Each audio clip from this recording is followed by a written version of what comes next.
एक लड़की की शादी उसकी मर्जी के खिलाफ एक सीधे साधे लड़के से की जाती है जिसके घर में एक माँ के अलावा और कोई नहीं है।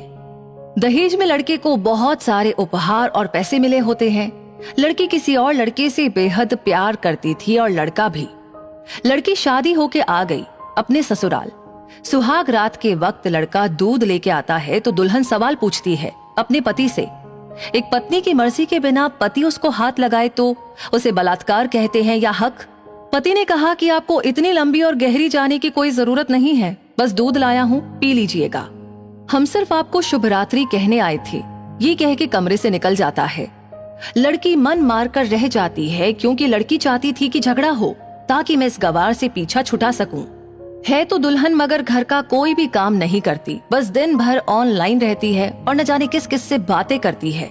मगर उधर लड़की की माँ बिना शिकायत के दिन भर चूल्हा चौका से लेकर घर का सारा काम करती, मगर हर पल अपने होठों पर मुस्कुराहट लेके फिरती। लड़का एक कंपनी में छोटा सा मुलाजिम है और बेहद ही मेहनती और ईमानदार। करीब महीने भर बीत गए मगर पति पत्नी अब तक साथ नहीं सोए। वैसे लड़का बहुत ही शांत स्वभाव वाला था, इसलिए वो ज्यादा बातें नहीं करता था। बस खाने के वक्त अपनी पत्नी से पूछ लेता था कि कहाँ खाओगी, अपने कमरे में या हमारे साथ। और सोने से पहले डायरी लिखने की आदत थी जो वो हर रात को लिखता था।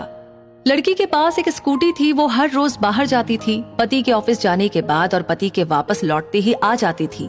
छुट्टी का दिन था, लड़का भी घर पे ही था तो लड़की ने अच्छे भले खाने को भी गंदा कहकर माँ को अपशब्द बोलकर खाना फेंक दिया। मगर वो शांत रहने वाला उसका पति अपनी पत्नी पर हाथ उठा देता है, मगर माँ अपने बेटे को बहुत डांटती है। इधर लड़की को बहाना चाहिए था झगड़े का जो उसे मिल गया था। वो पैर पटकती हुई स्कूटी लेकर निकल पड़ती है।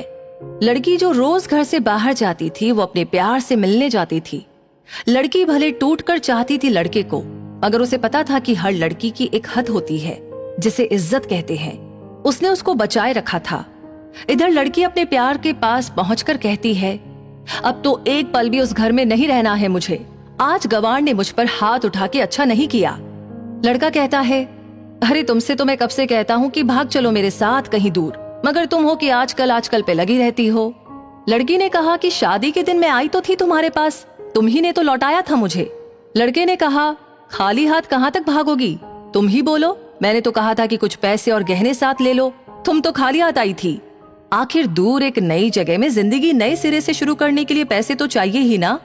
लड़की ने कहा, तुम्हारे और मेरे प्यार के बारे में जानकर मेरे घर वालों ने बैंक की पासबुक, एटीएम और मेरे गहने तक रख लिए थे, तो मैं क्या लाती अपने साथ। हम दोनों मेहनत करके कमा भी तो सकते थे। लड़का कहता है, इंसान पहले सोचता है और फिर काम करता है।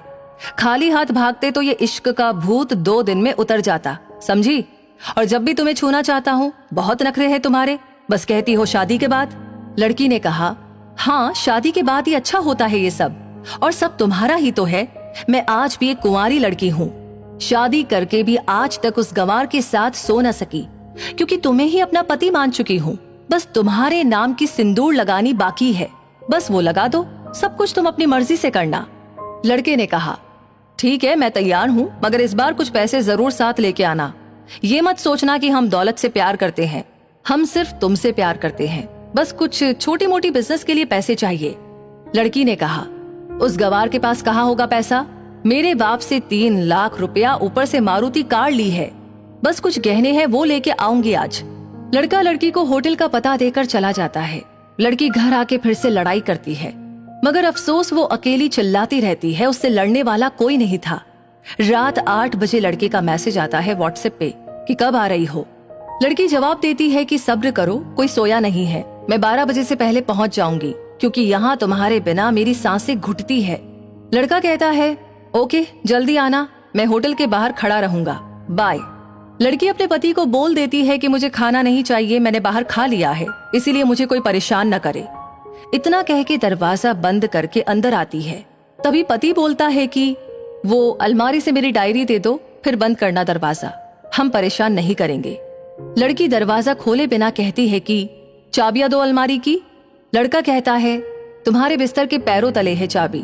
मगर लड़की दरवाजा नहीं खोलती बल्कि जोर जोर से गाना सुनने लगती है।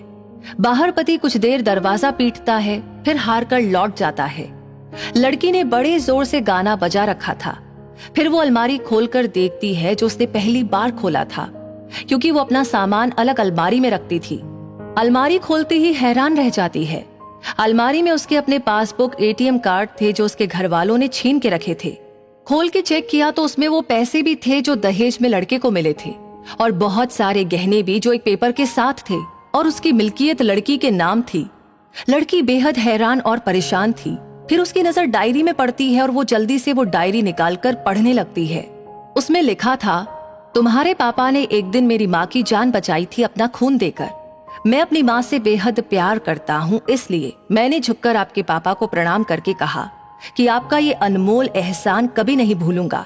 कुछ दिन बाद आपके पापा हमारे घर आए हमारे तुम्हारे रिश्ते की बात लेकर, मगर उन्होंने आपकी हर बात बताई हमें कि आप एक लड़के से बेहद प्यार करती हो। आपके पापा आपकी खुशी चाहते थे, इसलिए वो पहले लड़के को जानना चाहते थे।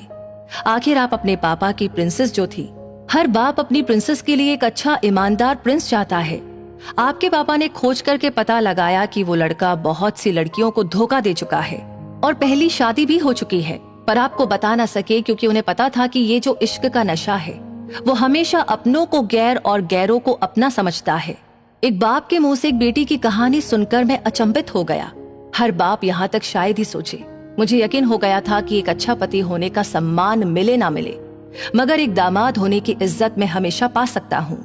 मुझे दहेज में मिले सारे पैसे मैंने तुम्हारे अकाउंट में जमा कर दिए, और तुम्हारे घर से मिली गाड़ी आज भी तुम्हारे घर पे है, जो मैंने इसलिए भेजी ताकि जब तुम्हें मुझसे प्यार हो जाए तो साथ चलेंगे कहीं दूर घूमने। दहेज, इस नाम से नफरत है मुझे, क्योंकि मैंने दहेज में अपनी बहन और बाप को खोया है। मेरे बाप के अंतिम शब्द भी यही थे कि किसी बेटी के बाप से कभी एक रुपया न लेना। मर्द हो तो कमा के खिलाना। तुम आजाद हो, कहीं भी जा सकती हो। डायरी के बीच पन्नों पर तलाक के पेपर है, जहां मैंने पहले ही साइन कर दिया है। जब तुम्हें लगे कि अब इस गंवार के साथ नहीं रहना है तो साइन करके कहीं भी अपनी सारी चीजें लेकर जा सकती हो। लड़की हैरान थी, परेशान थी। न चाहते हुए भी गंवार के शब्दों ने दिल को छुआ था। न चाहते हुए भी गंवार के अनदेखे प्यार को महसूस करके पलकें नम थी। आगे लिखा था, मैंने तुम्हें इसलिए मारा क्योंकि आपने मेरी माँ को गाली दी, और जो बेटा खुद के आगे माँ की बेइज्जती होते सहन कर जाए, फिर वो बेटा कैसा। कल आपके भी बच्चे होंगे, चाहे किसी के साथ भी हो, तब महसूस होगी माँ की महानता और प्यार। आपको दुल्हन बना के हमसफर बनाने लाया हूँ, जबरदस्ती करने नहीं। जब प्यार हो जाए तो भरपूर वसूल कर लूंगा आपसे। आपकी हर गुस्ताखी का बदला हम शिद्दत से लेंगे आपसे। गर आप मेरी हुई तो बेपनाह मोहब्बत करके, किसी और की हुई तो आपके हक में दुआएं मांग के। लड़की का फोन बज रहा था जो वाइब्रेशन मोड पे था। लड़की अब दुल्हन बन चुकी थी। पलकों से आंसू गिर रहे थे। सिसकते हुए मोबाइल से पहले सिम निकाल कर तोड़ी, फिर सारा सामान जैसा था वैसे ही रख के न जाने कब सो गई, पता ही नहीं चला। सुबह देर से जागी, तब तक गंवार ऑफिस जा चुका था। पहले नहा धोकर साड़ी पहनी, लंबी सी सिंदूर डाली अपनी मांग में, फिर मंगल सूत्र, जबकि पहले एक बिंदी जैसी साइज का सिंदूर लगाती थी ताकि कोई लड़का ध्यान न दे, मगर आज 10 किलोमीटर से भी दिखाई दे ऐसी लंबी और गाढ़ी सिंदूर लगाई थी दुल्हन ने। फिर किचन में जाके सासू माँ को जबरदस्ती कमरे में लेके तैयार होने को कहती है, और अपने गंवार पति के लिए थोड़ी नमकीन, थोड़ा हलवा और चाय बनाकर अपनी स्कूटी पर सासू माँ को जबरदस्ती बिठाकर, जबकि कुछ पता ही नहीं है उनको कि बहू आज मुझे कहाँ ले जा रही है, बस बैठ जाती है। फिर रास्ते में सासू माँ से पति के ऑफिस का पता पूछकर ऑफिस पहुंच जाती है। पति हैरान रह जाता है पत्नी को इस हालत में देखकर। पति कहता है, सब ठीक तो है ना माँ? मगर माँ बोलती इससे पहले ही पत्नी गले लगाकर कहती है, अब सब ठीक है, I love you forever. Office के लोग सब खड़े हो जाते हैं तो दुल्हन कहती है, मैं इनकी धर्म पत्नी हूँ, बनवास गई थी, सुबह लौटी हूँ। अब 1 महीने तक मेरे पतिदेव ऑफिस में दिखाई नहीं देंगे। ऑफिस के लोग चौंक जाते हैं। दुल्हन कहती है, क्योंकि हम लंबी छुट्टी पे जा रहे हैं साथ साथ। पति कहता है, पागल हो गई हो क्या? दुल्हन कहती है, आपकी सादगी और भोलेपन ने बनाया है। सभी लोग तालियां बजाते हैं और दुल्हन फिर से लिपट जाती है अपने गंवार से, जहां से वो दोबारा कभी भी छूटना नहीं चाहती। बड़े कड़े फैसले होते हैं कभी कभी हमारे अपनों के, मगर हम समझ ही नहीं पाते कि हमारे अपने हमारी फिक्र खुद से ज्यादा क्यों करते हैं। माँ बाप के फैसलों का सम्मान करें, क्योंकि ये 2 ऐसे शख्स हैं जो आपको हमेशा दुनियादारी से ज्यादा प्यार करते हैं। तो अगर वीडियो आपको अच्छी लगी हो तो इसे शेयर जरूर करें और वीडियो से आपको क्या सीख मिली कमेंट में अपनी राय जरूर दें। और ऐसे ही और वीडियोस देखते रहने के लिए हमारे पेज को फॉलो करना न भूलें। धन्यवाद।